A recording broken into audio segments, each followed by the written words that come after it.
बुद्धिमान भेड़िया। एक प्रेरणादायक कहानी। एक घने और शांत जंगल में एक भेड़िया रहता था। उसका नाम था शेरू। शेरू बाकी भेड़ियों जैसा नहीं था। जहां दूसरे भेड़िए ताकत और झुंड पर भरोसा करते थे, वहीं शेरू अपनी बुद्धि और धैर्य पर विश्वास करता था। जंगल में हर दिन शिकार के लिए संघर्ष होता था। बड़े और ताकतवर जानवर अक्सर कमजोर जानवरों को डराकर अपना पेट भर लेते थे, लेकिन शेरू ऐसा नहीं करता था।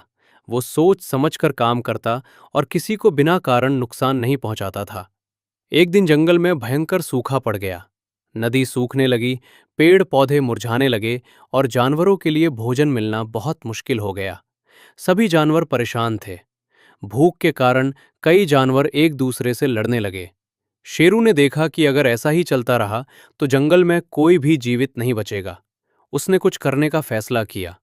वो धीरे धीरे जंगल के अलग अलग हिस्सों में गया और जानवरों से बात की। उसने हिरणों, खरगोशों, बंदरों और यहाँ तक कि हाथियों से भी बातचीत की। उसने सभी को समझाया कि अगर वे मिलकर काम करें तो इस संकट से बाहर निकल सकते हैं। पहले तो कोई उसकी बात सुनने को तैयार नहीं था। सभी को लगता था कि एक भेड़िया सिर्फ अपना फायदा सोचता है। लेकिन शेरू ने हार नहीं मानी। एक दिन उसने एक योजना बनाई। उसने जंगल के बीच में एक सभा बुलाई। वहां उसने कहा, हम सब अलग अलग लड़ेंगे तो भूख हमें खत्म कर देगी, लेकिन अगर हम मिलकर काम करें तो हम सब बच सकते हैं। उसने सुझाव दिया कि सभी जानवर पानी के बचे हुए स्रोतों को मिलकर सुरक्षित रखें। जो जानवर तेजी से दौड़ सकते हैं वे दूर दूर जाकर भोजन ढूंढें। जो जानवर ताकतवर हैं वे कमजोरों की रक्षा करें। धीरे धीरे जानवर उसकी बात समझने लगे। उन्होंने उसकी योजना को अपनाया।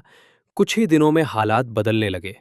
पानी का सही इस्तेमाल होने लगा, भोजन की खोज बेहतर तरीके से होने लगी और जानवरों के बीच झगड़े कम हो गए।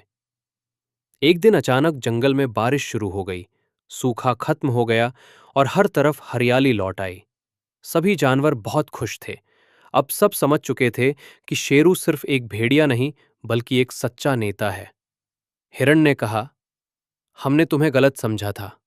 बंदर बोला, तुम्हारी बुद्धि ने हमें बचा लिया। शेरू मुस्कुराया और बोला, असली ताकत दिमाग और एकता में होती है, सिर्फ शक्ति में नहीं। उस दिन के बाद से जंगल में शांति और सहयोग का माहौल बन गया।